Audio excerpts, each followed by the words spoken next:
Hey everyone, welcome back and welcome to our little contracting business.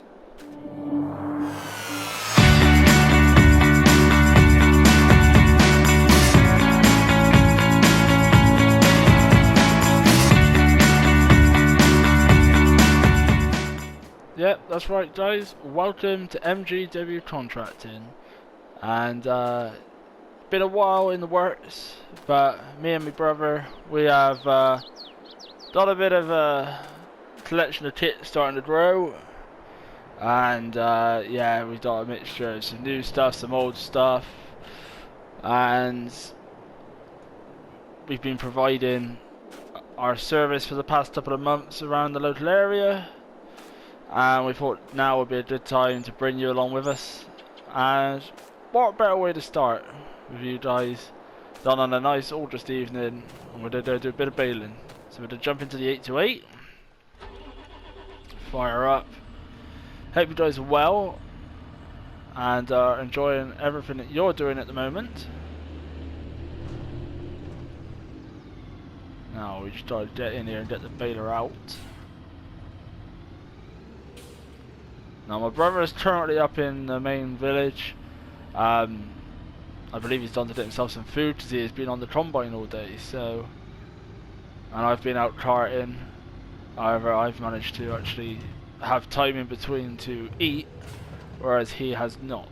So that is where he is right now. So we may get to see him today, we may not.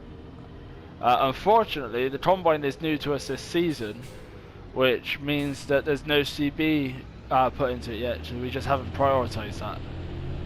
So generally we've had to talk to even on the CB as well.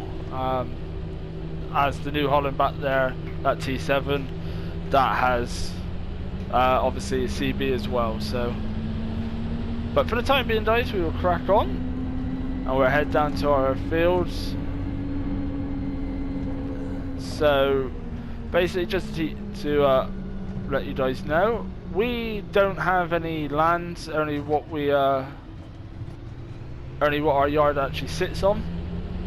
However, the farms in the local area have a lot of dated machinery, shall we say, and they found it a lot easier recently to get us to help, whether that be planting or harvesting. Now we're just going to pull in a minute, just show you our combine. So here it is, Tucano 440. This is what we've been harvesting. We've harvested a piece of land which we're going to bale now. We're currently chopping. Same farmer, just down the road there. He owns a dairy farm. He wants his wheat chopped in this field because he thinks he's going to get enough bales out of the oats we're about to bale for him. And then when they're ripe in the next sort of month, we will harvest his sorghum for him. But a very nice guy, quite an oldish chap. Got quite a fair bit of old machinery. And just further up, we actually have another dairy farmer who's going through a really, really rough time. But he has classic stuff. And when I say classic, I don't just mean 90s stuff. He has 60s stuff. So we've agreed to help plough for him, etc. this year. But obviously here in the village of Attingham, there's quite a few farmers around here that require contracting services, and we don't just do agriculture, we do things like forestry and all of that sort of stuff. So even the local council have got a job for us coming up after this silly season. But yeah, we do anything from baling, mowing, raking. We have a dry chopper at the moment, just as you know, we are still fairly new to this game, and we don't want to spend loads on a harvester, on a self-propelled harvester, as there's only two of us as well. But yeah, so the system for silage, when people want our assistance on silage and stuff, we got a system that works. Uh, Generally, my brother, he does on the forager, and I will do on the wagon. And this will do on the wagon. Reason being is this actually has a 60 T-bots, so that's roughly around 40 miles an hour on the road. So we can get to and from fields pretty quick. Obviously, when you're in the field, that has absolutely nothing. But this does also have 300 odd horsepower, so you know we can get. The reason we went big for tractor-wise and only limit ourselves to 2 tractors was purely because thinking of the future of the business itself, and you know, by getting some big tractors, we're not limited to equipment we can buy, and you know, our stuff may not be the biggest right now, but as time goes on, and if the business succeeds, then definitely we can upgrade some stuff, plows, seeders, etc. Which we obviously do have now, but second-hand stuff and quite small. However, got the job done. We've already planted somebody's oilseed rape for him this year, and I'm sure as the month passes and going into September, we'll have to plant some more. Obviously, the farmer that we're actually working for at the second wants us to come and cultivate subsoil, seed all of the fields that we've actually harvested and will finish harvesting. So all this will be down as his arable crop. So, you know, we've actually got a long-term tenant, or customer, sorry, that requires our services, which is always good because you know that someone is going to need you. So yeah, we're just cracking on. Get some baling done on a lovely evening. Get it done. My brother, he's gonna obviously be having some lunch. And well, once he's had his lunch, we'll get back to harvesting into the evening. But it's best to get this baled now, just in case there is a chance of rain tomorrow. And if it does, then, or even if it just drizzles, at least the straw is off the ground, and we can come and just pick the bales up tomorrow for the farmer. So it's just definitely the better call to make. And as you know, the harvest is not going to be done for the next hour or so, I've got an hour to trundle away, try and get this first half done, and get as much of the second half done as well. And what my brother may do is, he's currently in the Kubota little buggy at the moment. He may drive back to the yard, get the T7 and the wagon, and then at least he can crack on for a little bit whilst I'm still out here, because that wagon is a 20-ton wagon. Oh, that might be him now. We'll check in a minute. That's a 20-ton Red Rock wagon, so that's new this year as well to us. And so far, brilliant trailer. It comes with silage sides, which is going to help, I imagine, next year now. But yeah, we're getting some Heston bales. We thought Heston's would be the best way to go, because if we have to pick, if the farmers want us to pick it off the land as well, it doesn't take as long. As our bale trailer is actually low loader, triple axle low loader, purely because we can take the telehandler on the back to long distance jobs and don't fill her up at the yard, don't fill her up at the field, sorry, leave the telehandler in the field and all that, and then come back to the farmer's yard, unload, and then head back. And then when we're done, obviously chuck the telehandler back on the low loader and come home. It saves driving both machines there and back. And obviously my brother can just sit on the passenger seat and we can drive to and from the fields. But obviously any bits that's missed we will get at the end. Leave a nice clean tidy job.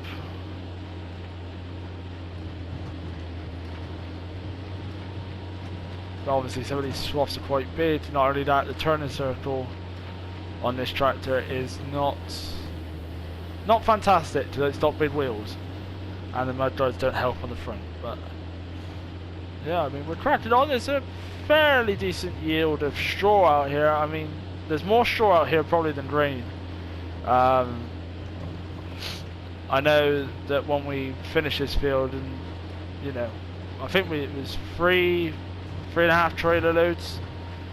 So you know, it was between 60 and 70 ton off of this whole big field. It wasn't great. He wasn't very happy. However, the oats are being used for milling. He's done a millet for his cattle in a mixture of mineral feeds. So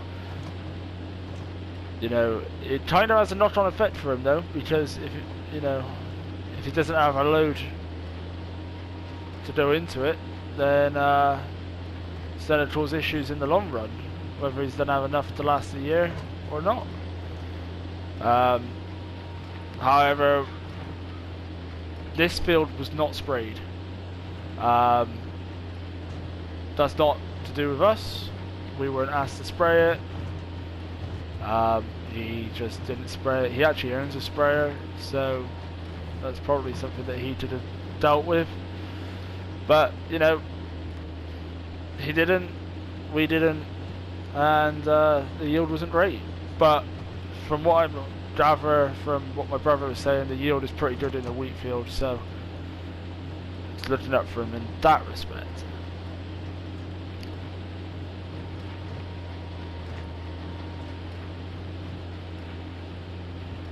But I'm going to crack on, guys, and I will join back with you once we've made a bit of process. So I'll catch you in a minute.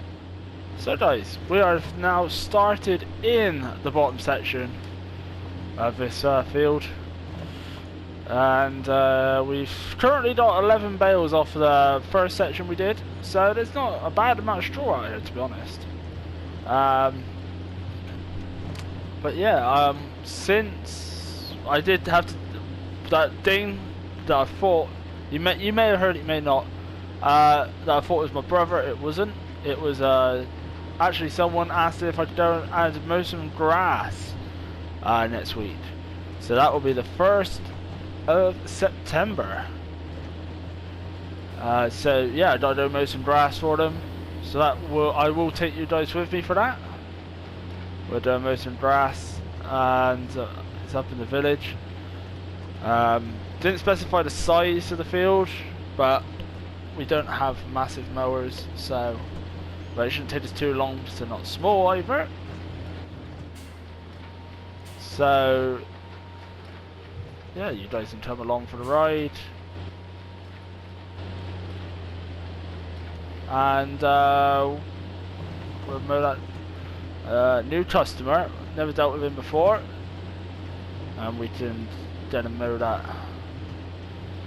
But so far out here, seems to be a good amount of straw down here. I know towards the middle of this section it wasn't a good crop at all. It got wet and waterlogged in the winter with the rain coming off of the hill. It kind of just sat. But so far, I mean, I've dropped 3 bales in this bottom section just on the first headland, so possibly 4 on the first headland by the time we get back up here. But yeah, I mean, it's going to be a good amount of bales for the customer, that's for sure, for the client, and definitely some good straw out here. I can see why he wanted us to chop the wheat field now, if I'm honest. Oh, it had to drop there, didn't it?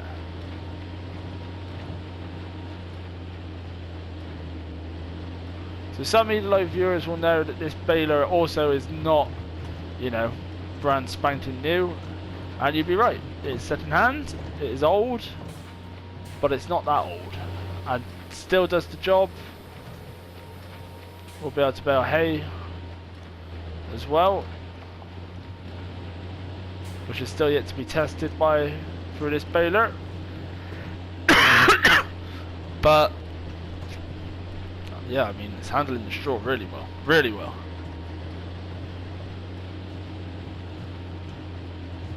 And so it's the 828.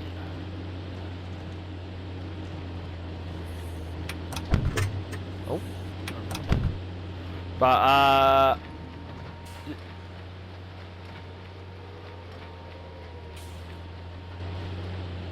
yeah, this 828 is definitely a beast.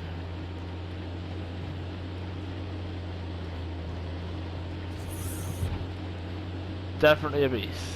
Alright, let's open the sunroof. Oh. Open the sunroof, a little bit of air in. If you're also wondering why at the start of the vlog I kept the front weight on, is because I really did not be bothered to take it off. Like I said, when ploughing and cultivating the other day, just haven't taken it off.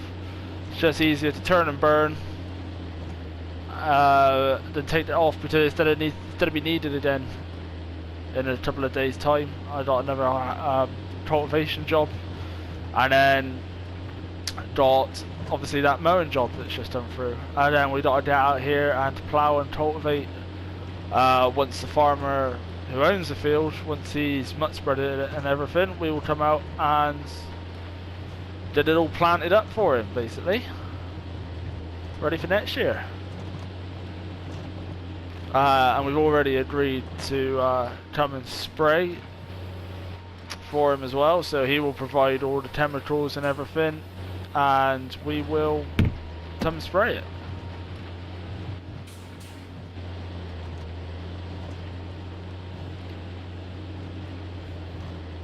So yeah,